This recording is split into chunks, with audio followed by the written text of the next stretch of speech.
Planetas y Atlántidas. Cultura, literatura y curiosidades para mentes inquietas. Un espacio de Ediciones Atlantis, aquí en Radio Inter.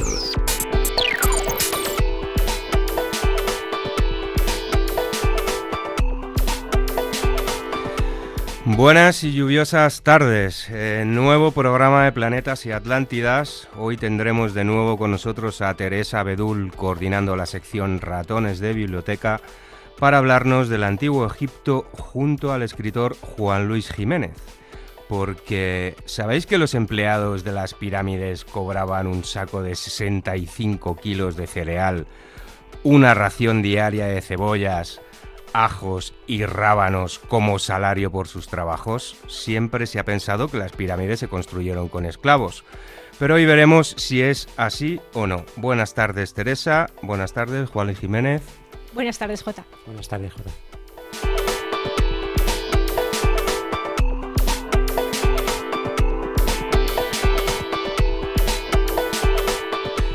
Continuaremos con el apartado Temalunáticos, donde tendremos a Manuel Bogajo, que trabajó más de 35 años como inspector jefe en terrorismo internacional, y a Gabriel Montevado, militar en la reserva. Nos hablarán de casos reales de secuestros, terrorismo, asesinos a sueldo y sicarios. En ese sentido, también será un programa muy especial con auténticos especialistas del tema a tratar. Buenas tardes, Manolo, y buenas tardes, Gabriel. Buenas tardes. Buenas tardes a todos.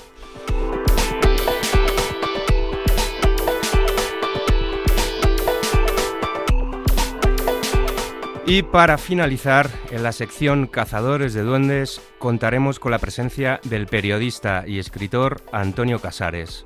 Hablaremos de amores prohibidos y de lo desgarrador que puede ser el amor, junto a un autor transgresor dentro de la literatura romántica actual. Buenas tardes, Antonio Casares. Hola, ¿qué hay? Buenas tardes.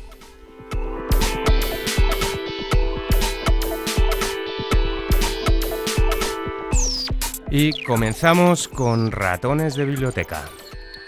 Ratones de Biblioteca. Peculiaridades literarias que te dejarán con la boca abierta. Aquí, en Planetas y Atlántidas.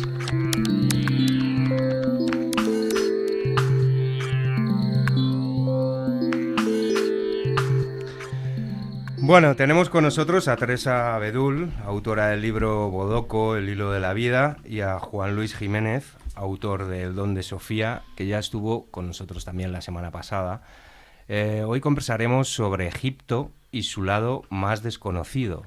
¿Las pirámides fueron construidas por esclavos o por hombres asalariados? Es más, ¿hacían huelga los trabajadores? Teresa, Juan Luis, contadnos un poquito. Primero, Juan Luis, ¿qué te parece si contamos dónde aprendimos estas cosas sobre el Antiguo Egipto? Me parece perfecto, Teresa. Pues estuvimos en un curso en el Cairo y la verdad que nos conocimos a las 6:30 de la mañana en un ascensor. Fue muy divertido, la verdad.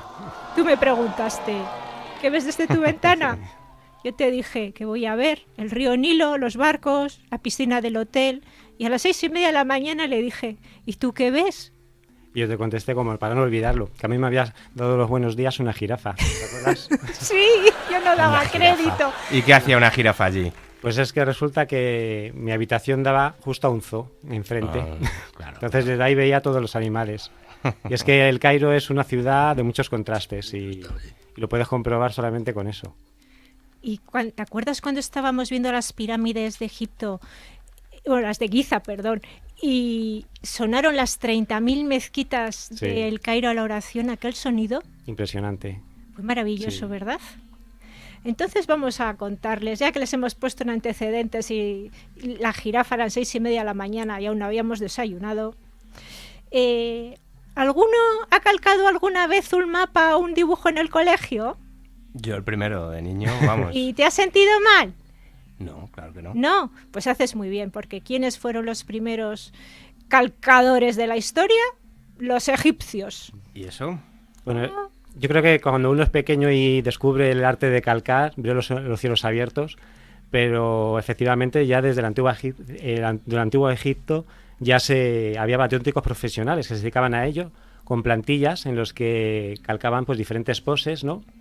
Esta técnica, que es una técnica muy sencilla de dibujo, se conoce como sinopia y consiste simplemente en una tela de lino, pues delinear los trazos, ¿no?, de la figura, punzar sobre las líneas y luego posarlos sobre las paredes que están preparadas para aplicar el temple. Claro, y para que esos puntitos que tú has hecho con un punzón o con un objeto punzante que no haga agujeros excesivamente grandes, coges un saquito, lo rellenas de ceniza de carbón de vid y lo vas posando suavemente siguiendo el trazo que Juan Luis nos ha descrito también. Bueno, como hacíamos todos también con los punteros, ¿no? Cuando éramos niños, ¿no? Ah, pues Para hacer los qué egipcio dibujos, eras, claro. ¿no? Eras muy egipcio, Bueno. calcando. Y entonces, al retirar la tela de lino, quedaba perfectamente el dibujo. Ya solo tenían que pasar los artistas que se habían preparado para dar el color y hacerlo. Pero, ¿cómo pintaban ese temple? ¿Cómo conseguían esos colores, Juan Luis? Claro, bueno, el temple es una mezcla de pigmentos minerales como el lapislázuli o la malaquita o otras tierras de diferentes colores. Las machacaban para conseguir polvo de un color distinto y eso hacían una amalgama con el agua, con la cola que extraían de higuera y con yema de huevo. Yo tuve un profesor de pintura. Con cola de higuera, esta pasta Sí, es blanca látex. tan pegajosa. Eso es látex en efectivamente. realidad. Pues eso empleaban en realidad lo que tenían. Pues yo tuve un profesor de pintura que me enseñó esta técnica y él nos hacía retirar la telilla que cubre la yema y siempre nos hacía comprar huevos con cáscara blanca. Decía que eran los mejores para pintar al temple. Y así que todos asistíamos a clase con nuestra huevera, con los huevos blancos. Siguiendo con el antiguo Egipto. Ay, Teresa, entre los conejos y los huevos, de verdad, en estos últimos programas dices unas Es que, cosas que, claro, había que nos pintar nos al tienen temple, locos a y todos. nos decía, Posible. a ver, si tu profe de pintura, que es un señor muy digno, te dice, mañana clase de pintura al temple, traer huevos, pues ¿qué vas a hacer? Huevos blancos, señoras y señores. Pues nosotros que íbamos a la huevería, comprábamos media docena de huevos y con nuestros huevos a clase. Sí, a mí me parece muy bien, pero en el programa anterior la cosa iba de conejos y en esta de huevos. En fin, yo no sé qué... Bueno, nosotros nos limpiábamos... Aquí el inconsciente... Las manos de nos las Teresa limpiábamos Bedul. en la bata, no en los conejos de atados a las sillas. Nos las limpiábamos en nuestras vale. propias batas. Vale. Que yo tengo una, cuando quieras la traigo, es todo un poema. No ha variado mucho la técnica del temple por lo que veo, ¿eh? No, sigue siendo igual. Sí, muy parecida. Durante la Edad Media, en el Renacimiento también lo era, más o menos. Fray Angélico fue un gran pintor al temple. Hubo muchos grandes pintores al temple. Yo es que copiaba a Fray Angélico, por eso lo recuerdo. Y templados también hubo unos cuantos, ¿no? También. Y gente que de pequeña se ponía de perfil como los egipcios también. Explícanos eso de ponerse de perfil. Para que vaya te a ser sea- para que te pasaran las balas al lado y no te dieran. Ah, De pequeño eso es muy importante. y de mayor también. Bueno, Bueno, seguimos. vamos a ver. Lo cierto ¿Qué es que es verdad que la antigua el antiguo Egipto era una sociedad muy avanzada que ha perdurado durante mucho tiempo y se ha visto que muchas de las cosas, muchas de las reglas por las que se regían y de las cosas que hacían en el día a día a nivel laboral o en relación con la mujer es algo que se sigue manteniendo. Entonces, una de las cosas, por ejemplo, era, como bien has dicho tú, Jota, que quienes construían las pirámides no eran esclavos. Los esclavos se utilizaban para personal doméstico de la casa. Eran trabajadores asalariados a los que se les pagaba pues un jornal. No había una moneda acuñada, pero sí que utilizaban el trueque. Y había una unidad de cambio que era el deben, que es como el debe haber, pero con N, deben, que equivalía a 61 gramos de algún mineral, normalmente el cobre. Y luego el car, como coche en inglés, pero con K y con H intercalada, que equivale a 65 kilos de trigo de cebada. Y ese es el sueldo que se le daba a los trabajadores. Yo lo que no recuerdo muy bien, Juan Luis, en aquel curso nos leyeron cuál era el sueldo de los trabajadores. Claro, ¿Tú te acuerdas? Sí, dependía de su especialización, ¿no? Entonces, los trabajadores más rasos normalmente cobraban un car de cereal cotizado en 2 deben de cobre, o una ración diaria de cebollas, ajos, rábanos. Y os preguntaréis, las cebollas y los rábanos y los ajas, ¿para qué se los hacían comer a diario? Para acabar encebollados. ¿Qué va? No. vivían en barracones y no querían tener epidemias, ya que los habían especializado, les había salido bastante caro, entonces tenían que conservarlos y con una salud sana. Y en una construcción de pirámide, las pequeñas lesiones estaban a la orden del día. Y veréis, ahora parece que usar aloe vera es algo magnífico. Pues, lo más moderno que hay. Más moderno. Pues ellos empleaban el aloe vera y la miel para las quemaduras y las irritaciones leves. Y para suturar las heridas pequeñas usaban carne cruda. Porque ¿Cómo? la carne tiene una enzima que corta las hemorragias y luego ayuda con la miel a cicatrizar. De hecho, hay un estudio en Estados Unidos, en una clínica de cirugía estética, pero de grandes quemados, donde han visto que tienen el mismo resultado usando la crema más tecnológica y usando miel. Y carne. Y carne. O sea, que Carne un día cruda. me hago una herida, me voy al carnicero y le digo, oye, ponme aquí un filete de cerdo que mira lo que tengo aquí en el brazo, ¿no? Me lo pongo así, tacatán, y ya está. Y hasta ahí te y un vienes poquito de aquí miel a también. hacernos unas risas. Fenomenal. Oye, mira, otra cosa Mira, hemos sí, aprendido hoy. Hoy, como tenemos a Emilio malito, le voy a decir que los egipcios no tenían secador, como él. Ay, se lo va a perder. Ay, Sí, Emilio, hoy justo pero que tenía que justo decirte, Teresa, tu invento del secador, que Secador. resulta que funciona Que y no funciona, vienes. evidentemente. Ay, este Emilio. Ellos no tenían secador de pelo, pero para las laringitis y el dolor de garganta hacían unas bolitas de incienso y las chupaban y eso les aliviaba las laringitis. No sé si no buscarle unas bolitas a Emilio de incienso y traérselas. A lo mejor, para el próximo programa, tráesela a Emilio Porta. Bueno, chicos, nos queda para 1:30. Todo tuyo, Juan Luis. Vale. Bueno, pues siguiendo un poco con el tema de las relaciones laborales, decir que yo como funcionario estoy obligado a fichar todos los días en mi trabajo y ellos también. No tenían turnos, pero utilizaban listas de trabajo. Entonces apuntaban cada día quién llegaba, quién no, quién tenía baja laboral. Y uno de los derechos que tenemos nosotros más afincados, que es y que creemos que es muy reciente y no es así, es el derecho a la huelga. Y una de las reivindicaciones más importantes que hacían ellos es, ¿a que no sabes cuál es, Teresa? ¿Te acuerdas? Era algo para no quemarse la piel o algo así, Algo ¿verdad? así, sí, bueno, es más maquillaje. O sea, los egipcios pedían siempre más maquillaje. Por ejemplo, todos recordaréis en Cleopatra, ¿no? O en Nefertiti, en las películas, cómo están representadas con una línea negra sobre el ojo, y eso utilizaban pues como antimosquitos y antideslumbrante. O sea que las gafas de sol tampoco son modernas. Efectivamente, pero venía también de ellos. Así Hay que que las ver. primeras gafas de sol podemos decir que eran ¿Eran? esas rayas que se hacían los Sí. egipcios a los lados de los ojos. Sí. O sea, que Y inventaron las las gafas de pinturas sol. verdes de malaquita era antibacteriano. Fíjate, que yo antes hace poco te decía que la malaquita supuestamente era tóxica, pero bueno, Sí. es una nueva Si propiedad. te Bueno, la luego tiene comes- otras propiedades esotéricas de las Sí, que no si te hablaremos. las comes, pero sí. yo siempre llevo malaquita, mira, tengo malaquita aquí. Sí. Sí, pues no te la comas por si acaso es tóxica. Pero No, ellos no, lo no, usaban no me la- como, no me la como pienso antibacteriano para los ojos y la verdad que les funcionaba. Porque Ujú. con la arenita del desierto, quieras que no, los ojos sufrían mucho. Bueno, pues nada, chicos, hoy creo que hemos aprendido bastantes cosas y bueno, muchas gracias, Juan Luis Jiménez, muchas gracias, Teresa Bedul. Gracias, Y Jota. Gracias, bueno, Juan Luis. vamos a publicidad y continuamos con Tema Lunáticos.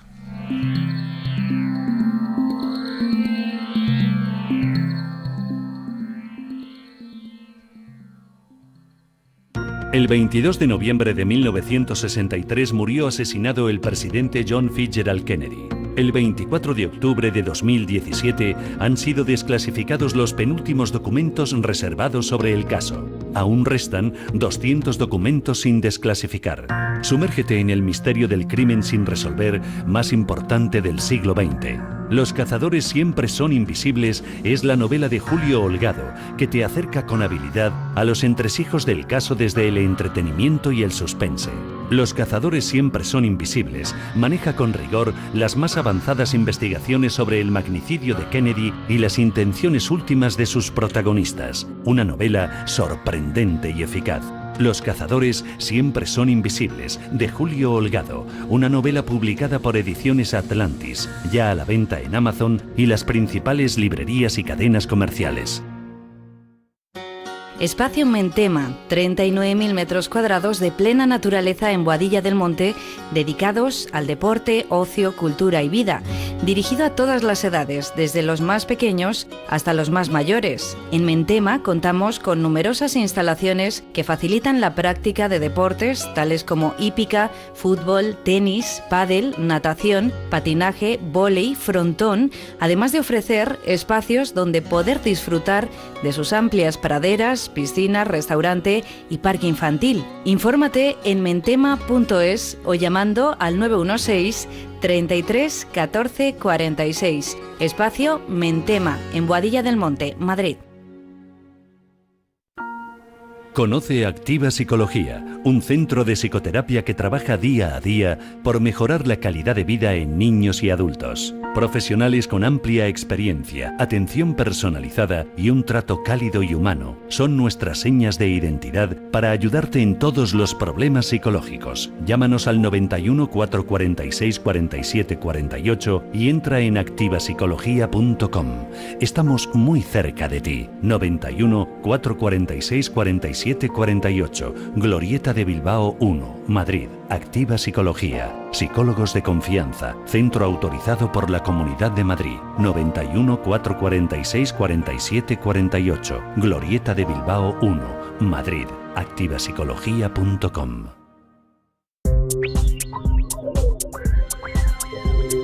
Tema Lunáticos. Un lienzo repleto de actualidad e historia. Aquí, en Planetas y Atlántidas.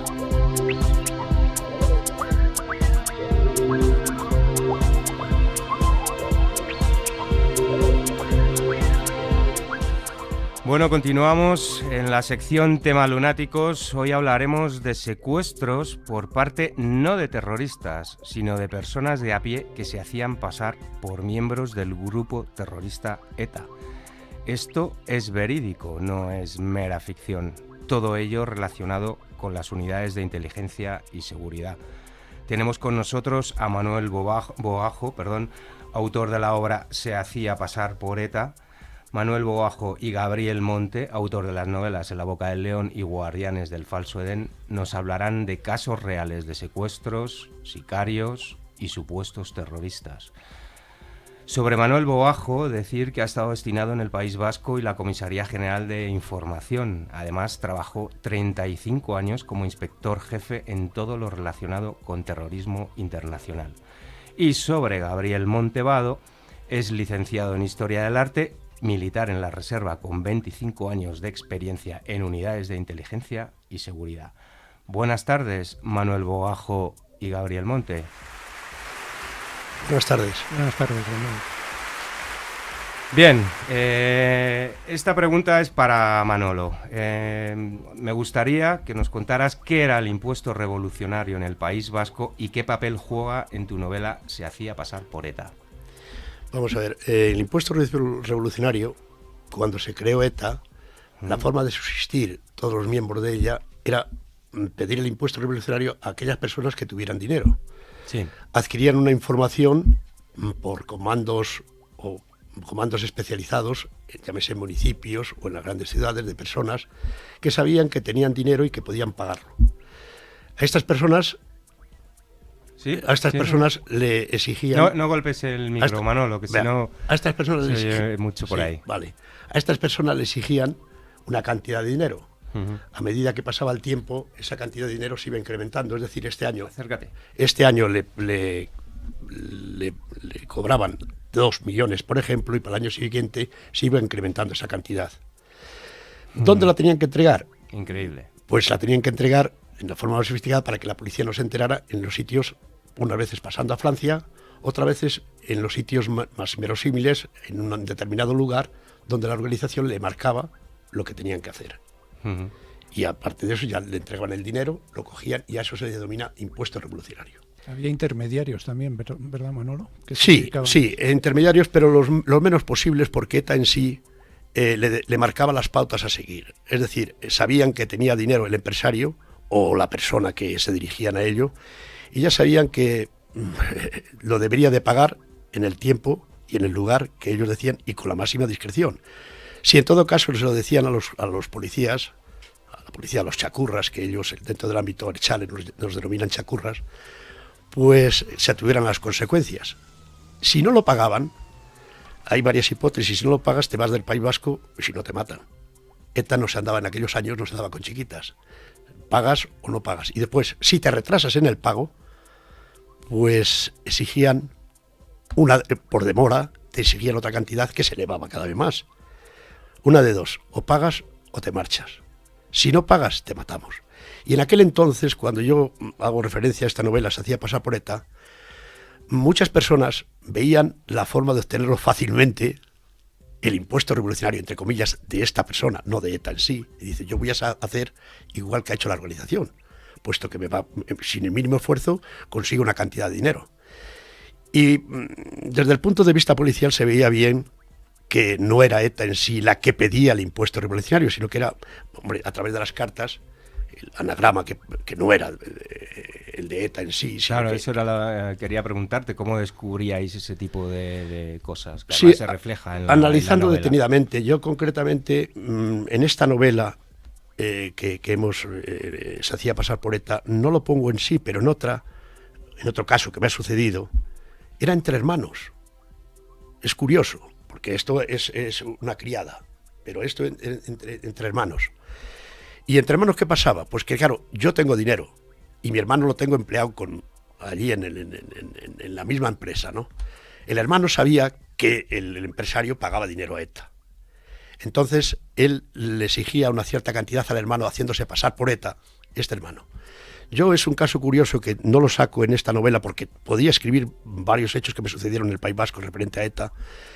Y entonces cogí al hermano y le dije, no debes decírselo a nadie, ni a tu mujer, ni a tus hijos, ni a tu entorno de amigos más íntimos.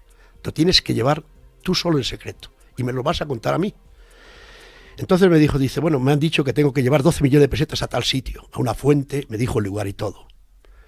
Entonces cuando le digo, bueno, a una fuente, ¿y tú conoces ese sitio? Dice, no, ¿hay personas de tu entorno que lo conozcan? Bueno, no hay nadie. Yo he ido por allí 2 o 3 veces, pero bueno, como no sea mi hermano que saca a pasear por allí el perro, bueno, desde el punto de vista policial a nosotros nos dio eso una pista bueno, muy buena. ¿Por qué? Porque digo, va a ser el hermano el que le va a pedir el impuesto revolucionario al otro hermano. Y efectivamente así ocurrió. Montamos el dispositivo policial haciendo unos círculos, o sea, montándolo en el lugar apropiado, y ya tenían concertada la hora, la debía llevar una maleta. La maleta le dijimos que efectivamente tenía que llevar el dinero, no real, sino que un simulacro en el cual tenía que meter 200.000 pesetas, por ejemplo, en billetes, en aquella época era un dinero, en billetes de curso legal y el resto por papel, ¿no? Y tenía que llevar el maletín él a la fuente, al lugar apropiado, donde todavía, yo creo que todavía es el lugar, si fuera por allí, el lugar donde lo iba a hacer. Y nosotros montamos círculos, en los cuales ya a las 12 y pico de la noche o a la 1, vimos llegar el coche para depositar la maleta en la fuente. Pasó un cierto tiempo, pasarían del orden de 2 horas o 3 horas, y apareció otro segundo coche y apagó las luces, evidentemente, y fue directamente a la fuente, al lugar donde había dicho y tal. Bueno, cogió el dinero y cuando cogió el dinero fue detenido por todos los compañeros. Esto os doy una muestra de que en aquel entonces sucedían este caso que he contado y que lo saco en la novela de Se hacía pasar por ETA, era una criada. ¿Por qué? Porque sabían todo el entramado y el mencionar en aquel entonces la palabra ETA era mencionar la palabra muerte. Es decir, a ti te pide impuesto revolucionario ETA, pagas sí o sí. Y si no lo pagas, ya sabes que la muerte viene de camino, ¿eh? Eran métodos totalmente mafiosos. Sí, son... en aquel entonces es una organización ETA que, a pesar de que digan que ha desaparecido, yo no lo creo como tal. Siempre quedan residuos y que siempre queda más. Pero en aquel entonces la sociedad vasca, en particular, y la española en general, el mencionar la palabra ETA era mencionar la palabra muerte. O sea, ya te venía la muerte de camino. Si tú no pagas, amigo mío, te vamos a matar. Y entonces todo el mundo pues pagaba. Y esta novela que yo he escrito pues tiene visos de veracidad. La persona que se hacía pasar por ETA conocía todo el entramado del matrimonio que sabían que manejaba dinero, él tenía tenían un chalet, tenían las lámparas, ella se quedaba prendada de todo lo que había dinero, y dice, empezó por una cierta cantidad y le salió bien. Y al salirle bien esa cantidad, dice, yo voy a repetir la acción. Y repitió la acción, y claro, en un primer momento, este matrimonio que estaba recién casado no quería decir nada a la policía, y lo ocultó y pagó, porque tenían dinero, y pagó pues un momento 150.000 pesetas en aquel entonces. Que ya era pero dinero. Ya era dinero. Que ya era dinero. Y te interrumpo un momento, Manolo, porque quiero ir alternando. También quiero preguntar a Gabriel. Bien, en tu novela En la boca del león y la secuela Guardianes del falso Edén retratas a la perfección las unidades de inteligencia que tienen mucho que ver con todo lo que estaba contando Manuel Boajo. ¿En qué te has basado a la hora de desarrollar la trama de ambos libros y cuál es tu experiencia? Hasta donde puedas contar, ya lo sabes. Se cuenta en las novelas que las novelas policíacas, la novela negra, es la realidad novelada. Y los autores partimos de nuestra experiencia propia, incluso los personajes a veces están inspirados en nosotros mismos, en gente que conocemos, o hacemos un ejercicio de alteridad, de otredad, y creamos nosotros los propios personajes poniéndonos en el lugar de otros o investigando. De esto hay, en mis dos novelas hay de todo esto que te estoy hablando. En cuanto a lo que se puede contar de los servicios de inteligencia, pues ahí está. Pero hay cosas que no se pueden contar, evidentemente. ¿Qué detalles aparecen, por ejemplo, en... Pues mira, por ejemplo, en las series de televisión y en las películas... Los sistemas de vigilancia sí, también por eso están te muy iba a decir, que lo sabrá Manolo también, que en las series de televisión y en las películas, para perseguir a un peligroso terrorista internacional van 4 personas. Eso en la realidad, vamos, es impensable. Se hace un operativo enorme con una cantidad de vehículos de 4 ruedas, motocicletas que también vienen muy bien, con una cantidad de personal impresionante que se van rotando, se van turnando. Es muy complicado hacer una buena vigilancia. Eso normalmente en las películas no sale. Yo lo relato más o menos en mis novelas como es en la realidad. En cuanto al sicario de mi novela, bueno, el sicario de mi novela es un asesino... El Beretta, ¿no? El Beretta. El Beretta, que tiene ese nombre por la pistola que utiliza, una Beretta de 9 milímetros. El equipo A. Y sabes que la palabra sicario viene de sica, de un puñal. Sí, bueno, pues viene de un puñal que utilizaban los celotes para apuñalar a los romanos que habían ocupado la zona de Palestina, ¿no? Entonces eran verdaderos terroristas, o sea, y de ahí viene sicario, sica, de sica. Sicarios hay de muchos tipos. Hay asesinos a sueldo, que son gente que trabaja para organizaciones delictivas, pero que tienen sus clientes muy determinados y a los que la policía, siguiendo un poco el hilo, los puede atrapar a partir de esas organizaciones. Pero luego está por encima el asesino por contrato, que ese es un freelance. Y es lo más de lo más. Ese no se contacta fácilmente con él. Las sumas de dinero que te piden son astronómicas, pero bueno, claro... y tampoco tantas, ¿eh? Hace tiempo estuve viendo una serie de documentales, con un sicario. Obviamente, claro, pero estás hablando de sicarios... 3.000 euros. 3.000 euros sicarios por matar colombianos. A una persona. Sí, colombianos. Eso no son asesinos por contrato. Un asesino por contrato contactas con él difícilmente. Luego te va a pedir mucho dinero, pero te va a dar mucho a cambio. Si tú a un asesino por contrato le pides que una muerte, que quieres matar a alguien y que parezca un atraco o un accidente de tráfico o cualquier otro tipo de cosa, te lo va a hacer. Te va a cobrar lo que te tenga que cobrar, pero te lo va a hacer. Detener a esas personas, como bien sabrá Manolo, es mucho más difícil que detener a un asesino a sueldo o a un simple sicario. Se puede hacer, pero es muchísimo más difícil. Ya. Bueno, es que llegar a él también es difícil. Llegar a él es difícil porque al que tú lo contratas no va a realizar la acción. Va a realizarlo otros acólitos que tiene, que personas que él tiene contratadas a sueldo también para él, y él se lleva mitad del dinero, se lo lleva a él. El resto son personas que las contrata él. ¿Y cómo tiene que hacer esto? Pues tengo que hacerlo, pues bueno, que al cruzar ese semáforo, un accidente, pues lo tiene que hacer. Coge a personas adecuadas para que ahí... Y él lo que dice Gabriel, él es el que lleva la acción pero no la ejecutan otros también. A veces también la ejecuta él, pero no hay intermediarios. Se ha contactado con él a través del Internet profundo, que tiene muchas más cosas de las que creemos en realidad. El Internet profundo es el Internet donde nosotros no entramos. Lo que hay por debajo, el Internet oscuro, donde entra gente ya muy especializada, donde están los terroristas también si pueden, donde están ciertos delincuentes, ahí es donde se contacta con este tipo de gente. En el caso de Manolo, hablamos de personas capaces de secuestrar o de pedir impuestos revolucionarios, es decir, todo ello por dinero, y en el tuyo, Gabriel, de personas capaces de matar por dinero. Esta pregunta va un poco más allá, es quizá más filosófica. ¿Cuándo crees que una persona pierde los escrúpulos para realizar actos delictivos como los que acabamos de mencionar? ¿Cuál es el detonador? Bueno, esto de perder los escrúpulos y matar me ha causado una leve sonrisa. ¿Por qué? Porque hay muchos estados que lo hacen. ¿Tú recuerdas, por ejemplo, la muerte por plutonio de Alexander Litvinenko, un exagente del FSB, del Servicio de Inteligencia Interior ruso? Sí. Bueno, ¿quién realizó esa muerte?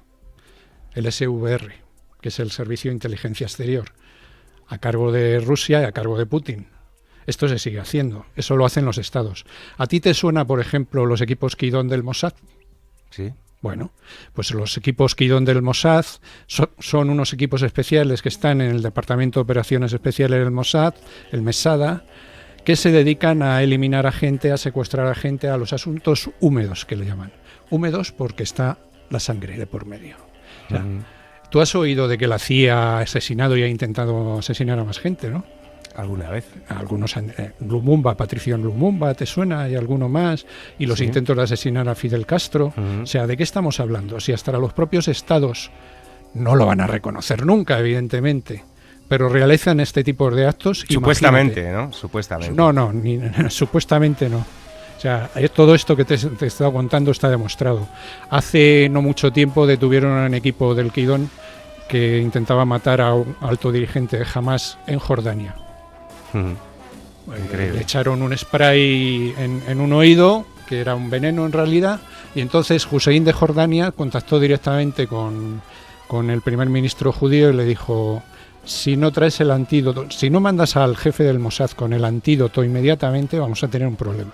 Y tuvo que ir el jefe del Mossad con el antídoto y dárselo a los jordanos para que este hombre no muriera. Eso es verídico. Eso también te sonará parece que hace... película de James Bond. No, pero James Bond, ¿verdad? Te puedo contar otra de hace poco, en un hotel que se grabó a gente de un equipo Kidon también, que acaban de matar a otro terrorista que iba contra los intereses de Israel. Esto es así.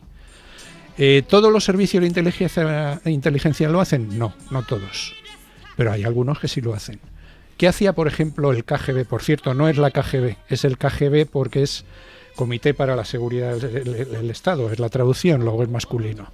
¿Qué hacía el KGB en su época? Pues tenía el Departamento 13, que era el encargado también de asuntos húmedos, secuestros, eliminaciones y todas estas cosas, y sus agentes directamente también hacían esto, pero también contrataban a veces asesinos por contrato, cuando no querían dejar rastro de su intervención directa.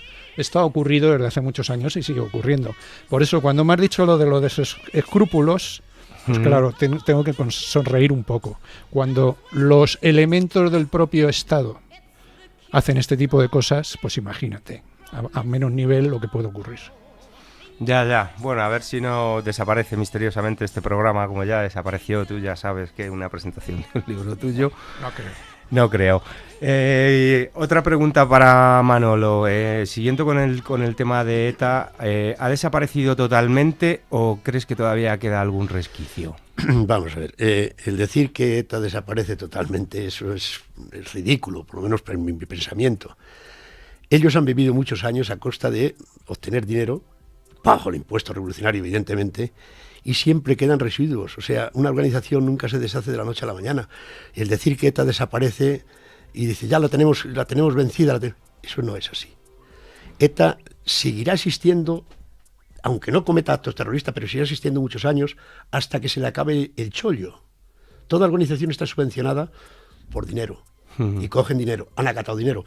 En el año, creo recordar, en el año 78, 79, en la fábrica en Socoa, obtuvieron, se calculaba, por los papeles que entonces, 1.300 millones de pesetas en aquel entonces. ¿Dónde tiene el dinero ETA? Pues lo tienen, pues, oye, vete a saber. ¿Quién dirige ETA? Son palabras que no tienen explicación. ¿Pero que va a desaparecer ETA? No. ETA no desaparece totalmente. Pasarán muchos años. Y bueno, yo en aquel entonces, cuando yo estaba en el País Vasco, y desde aquí quiero agradecer a todas las personas que nos apoyaron y apoyan a los cuerpos y fuerzas de seguridad del Estado, porque el juntarnos con ellos era decir que poco menos que los iban a matar, porque los conceptuaban como chivatos. Y en aquel entonces nosotros tenía un gran valor que una persona de bien, porque eran personas de bien, se juntaran con nosotros, pero no hablar de cosas políticas, sino porque te le caes bien. Y en aquel entonces yo tenía muy amigos buenos en el País Vasco que me decían, a mí me da igual que piensen que yo te digo algo de ETA, yo no te digo nada, pero tú eres amigo mío y yo me junto contigo. Esas personas estaban siempre marcadas. ¿Por qué? Porque en aquel entonces pensaban que a nosotros nos marginaban allí. Estoy hablando del año 77, 78, hasta el 84. En el cual la vida era muy difícil vivir allí, muy difícil. Y a pasillo revuelto, ganancia de pescadores, y había mucha delincuencia también allí, mucha. Pero claro, como consecuencia de que estaba la organización terrorista ETA, también se aprovechaban los chorizos. O sea, era todo, ¿sabes? Y yo creo que ETA no va a desaparecer de la noche a la mañana. Van a pasar muchos años en los cuales yo no voy a decir que cometan acciones violentas, que vayan a matar a la gente, a lo mejor no. Pero como organización pasará un tiempo y no desaparecerá tan fácilmente. Al menos esa es mi opinión, ¿eh? Bueno, y nos queda muy poquito tiempo. Nos queda menos de un minuto, pero bueno, a ver cómo lo solucionamos. Por cierto, Gabriel, en la novela En la boca del león también aparece el tema de la corrupción, que no lo hemos mencionado. Pero os hago una pregunta a los dos, a Gabriel Monte y a Manuel Boajo. ¿Veis posible un mundo sin corrupción, sin violencia, sin crímenes? ¿Y va implícito en la naturaleza humana? La codicia, la ira, la violencia, eso es muy difícil. Siempre habrá humanos que sucumbirán ante estas pasiones, ¿no? Es muy difícil erradicar eso. Siempre habrá siempre habrá psicópatas, sociópatas, siempre habrá gente que utilice la violencia. Eso es inevitable, está en la naturaleza humana. Yo no lo veo posible. Y la corrupción, la codicia, el dinero también estará. Lo que hay que hacer es establecer los mecanismos para erradicar todo esto. Eso sí se puede hacer. La policía lo puede hacer y lo podemos hacer entre todos, pero eso no se va a erradicar así, de un plumazo. Es decir, Manolo, el mal es parte del alma humana, entonces. Sí, el ser humano... Después hablaremos del alma humana y de otras cosas con Antonio Casares, el ser humano por naturaleza es egoísta. Y como tal, siempre existirá en su fuero interno, no las personas de bien, porque estamos hablando de personas que tienen algo fuera de lo normal, no son sociables. Un terrorista de por sí tiene algo especial que le hace ser terrorista y no piensa como una persona de bien, de la calle. Él se ha metido en un círculo y de ese círculo no va a salir, porque si sale sabe lo que le espera. Espera que lo elimina. Entonces, toda persona y ya una vez que entras en ese círculo ya no salgas, porque si sales te matan. Entonces, a ver, y ya el ser humano, he dicho antes, de por sí es egoísta y no lo saque de ahí. O sea, Acuérdate del mensaje de las novelas clásico, de la novela negra, que es que el mal está implícito en la sociedad. Mira, así es. Bueno, nos ha quedado claro el mensaje, hemos aprendido mucho también con esta sección. Démosle vueltas, reflexionemos sobre todo lo que nos han contado Manolo Boajo y Gabriel Monte. Vamos a publicidad y en 3 minutos volvemos con Cazadores de Duendes.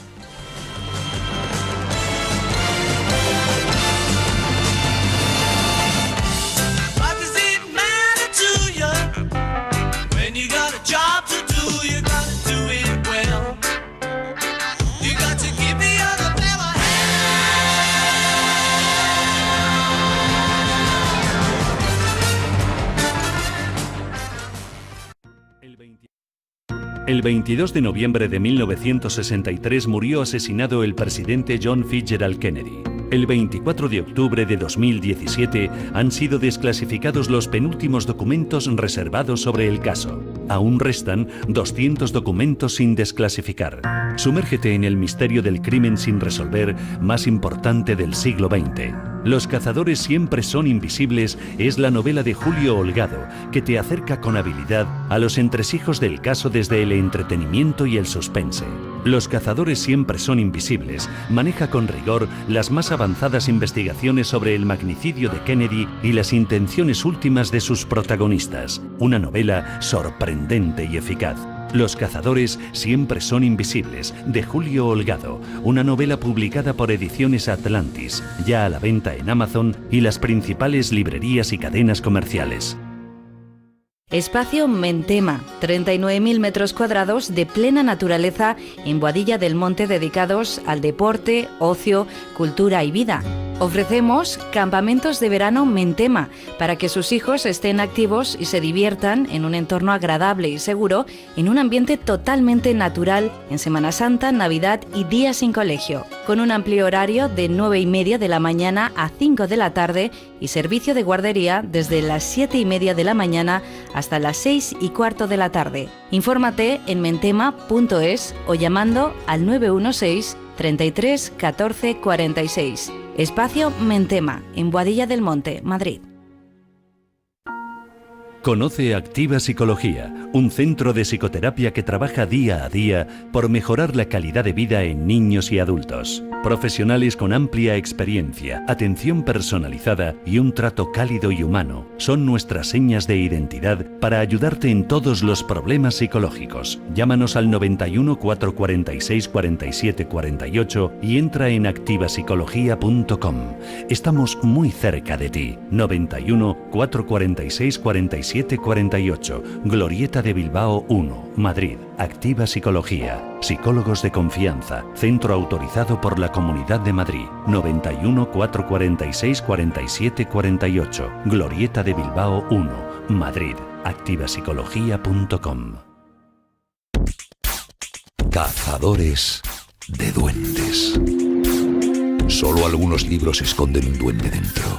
Hoy cazaremos algunos de esos libros y duendes aquí, en Planetas y Atlántidas.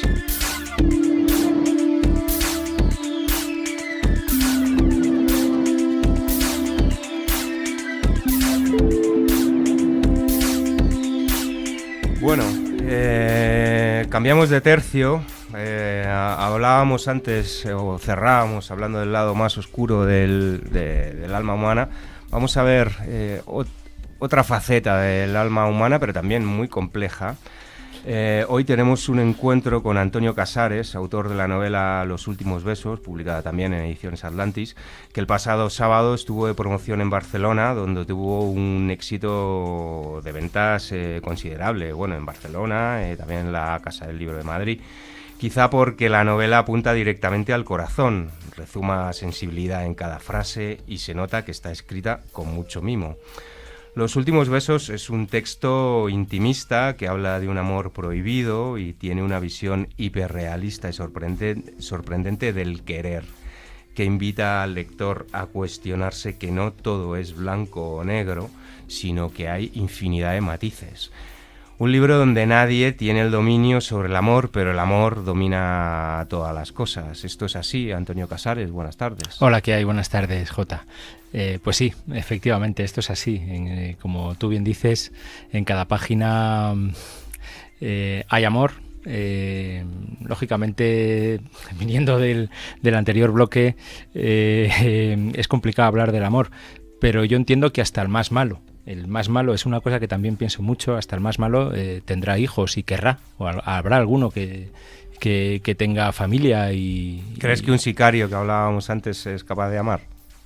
Sí, lo que pasa es que a lo mejor el amor que da no es lo suficiente, pero yo creo que todos tenemos la capacidad de amar, porque al igual que como hablaban mis compañeros, tanto Gabriel como Manolo, hablaban de que es inherente al ser humano la maldad, pues yo creo que el amor, yo voy a poner la otra cara de la moneda, y la otra cara de la moneda es que el amor es inherente al ser humano, y lo que pasa que quizás esa gente no tiene la empatía suficiente o no se ha labrado lo suficiente esa cara de la moneda y se ha decantado más por la mala, ¿no? Quizás porque cuando dieron amor no se vieron correspondidos y entonces pues es el otro lado del péndulo.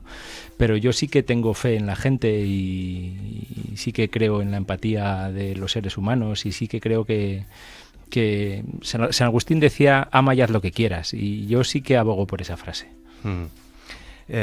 Por cierto, en algunas entrevistas te hemos escuchado decir que Los últimos besos es un libro transgresor. ¿A qué te refieres con eso? Bueno, pues porque hay muchas maneras de amar.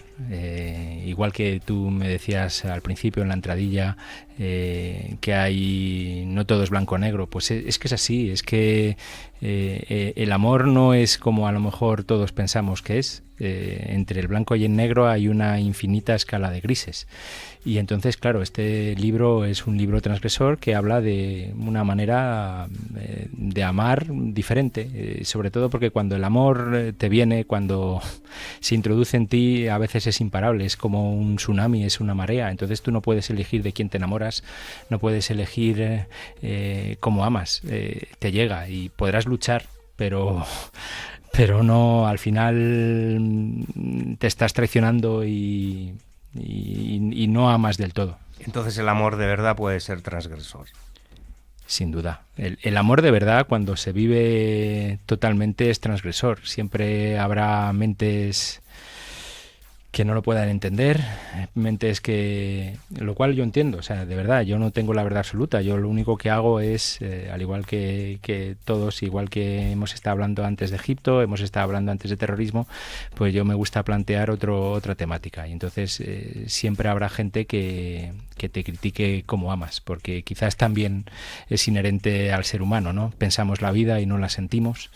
Hablamos mucho de lo que hacen los demás y quizás no nos fijemos un poco en nuestra vida, que quizás sea lo más importante y nos iría pues a lo mejor un poco mejor, y no digo que no hubiera sicarios, que sí, pero a lo mejor habría menos. Y bueno, continuando también con el éxito que está teniendo Los últimos besos, una auténtica sorpresa que además en este mes de febrero estrena segunda edición. Has ido a firmar a la Casa del Libro de la calle Orense y has agotado todos los ejemplares. Has ido a la Casa del Libro de Barcelona, has agotado todos los ejemplares. Dentro de poco estarás también en Goya. Ha sido una sorpresa, yo creo que para todos, tanto para ti como autor como para la propia editorial. Y bueno, yo quería que nos contaras qué se siente en las firmas y cómo acogen los lectores tu obra.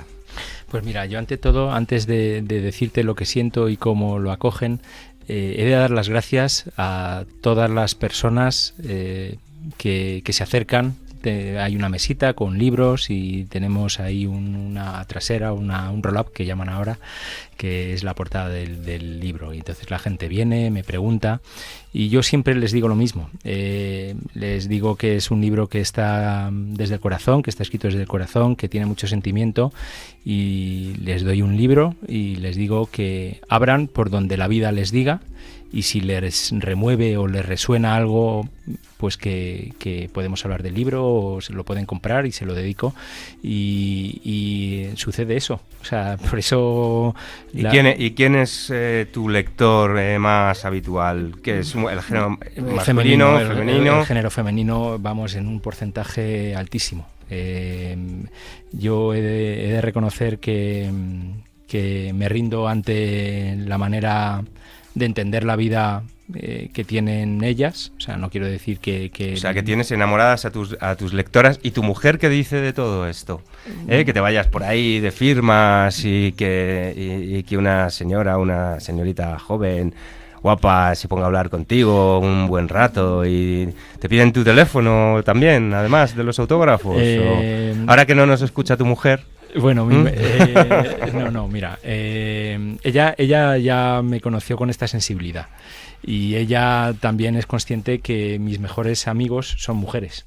Ellas, o sea, yo tengo una conexión muy especial con ellas, las comprendo bien, tengo esa inmensa fortuna de que me hayan dejado entrar en su universo y yo lo único que intento es plasmar mi visión de la vida tanto en sus ojos como en los míos y la verdad que no tengo ninguna queja.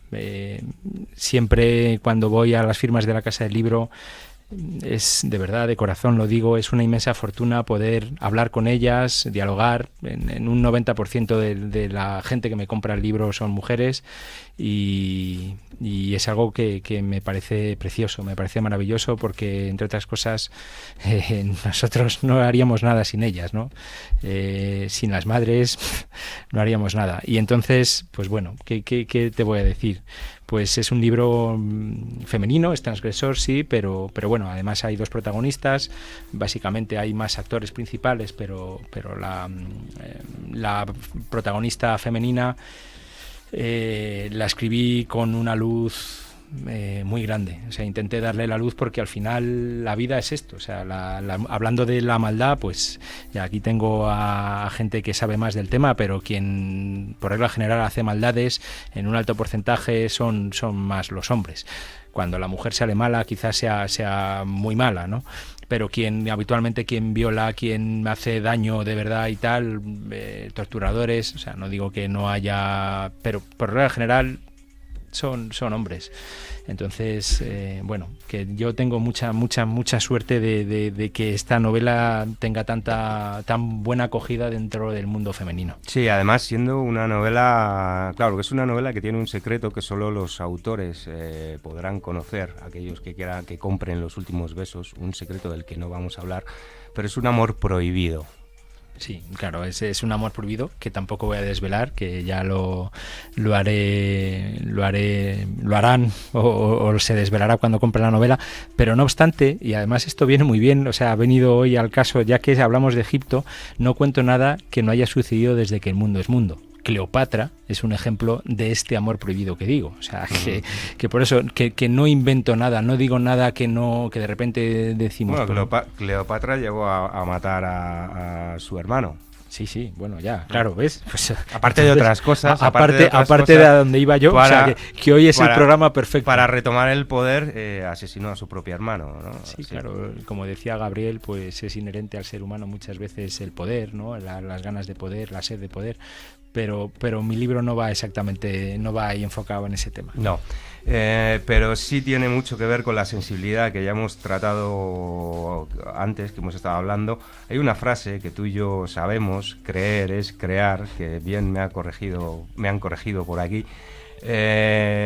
Una frase que repites continuamente. ¿Qué significa para ti creer es crear? Bueno, pues es la constatación de un hecho, Jota. O sea, si yo, y hablo desde mi experiencia propia, aquí cada uno pues tendrá su propia opinión, yo hablo de mi experiencia, que cuando tú tienes fe por una cosa y crees en una cosa, la estás creando y se termina convirtiendo. Por lo menos en lo que a mí me acontece, yo puedo decir que esto es así.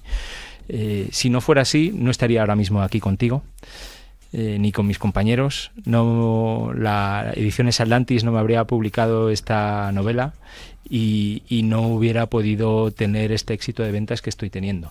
Y realmente es porque tengo fe. Claro que hay que trabajar. Una cosa es, vale, yo puedo tener un sueño, yo puedo hacer muchas cosas, pero luego la dolce far niente, me quedo durmiendo y no hago nada, no. O sea, hay que creer es crear, pero trabajando en ello. ¿Y te consideras un hombre de fe? Sin duda, sí, claro que tengo fe. Si no tienes fe por tus sueños, entonces ¿qué hacemos aquí? O sea, al final la vida yo creo que es sentir. ¿Qué seríamos sin sentir, no? Lo que decía al principio, podemos pensar la vida, pero si no la sentimos, ¿qué sientes cuando abrazas? ¿Qué sientes cuando besas? Puedes pensar, pero sería una vida bastante estrecha, bastante gris. Pero en cambio, cuando tú abrazas con sentimiento, cuando tú dices a una persona que realmente amas, que le dices que le amas, no, es que no hay, es que eso no hay parangón. Eso es lo bonito de vivir, quizás, ¿no? Entonces, pues claro que creo, claro que tengo fe, que si no lo tuviera, no estaría aquí contigo.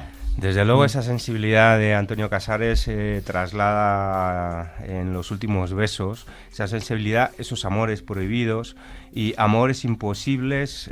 ¿Los amores imposibles mueren o el amor de verdad lo puede todo? Yo incido en lo mismo. Yo creo que al final el amor puede con todo. El amor de verdad. Lo que pasa que somos muy cicateros a la hora de dar amor y siempre es un toma y daca. Siempre damos a cambio de algo.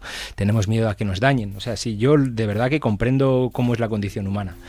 Entonces, ir a pecho descubierto, ir a de verdad y perdonar, o sea, el amor de verdad existe. El ejemplo es que los padres hacia los hijos, pues cuántas veces no hemos perdonado tantas cosas que a lo mejor no se perdonarían a otra gente. Entonces ese amor existe. Entonces yo pregunto, ¿por qué a tu hijo sí y a otra persona no?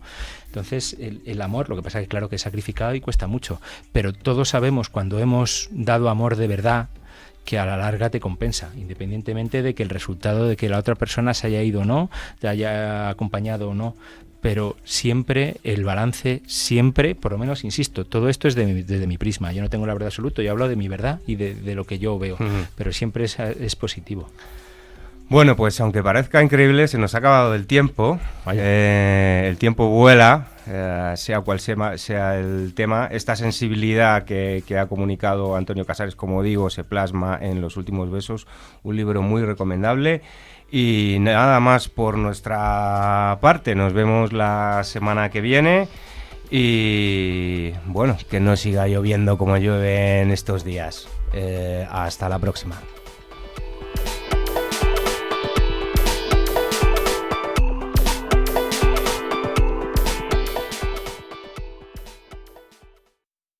El 22 de noviembre de 1963 murió asesinado el presidente John Fitzgerald Kennedy. El 24 de octubre de 2017 han sido desclasificados los penúltimos documentos reservados sobre el caso. Aún restan 200 documentos sin desclasificar.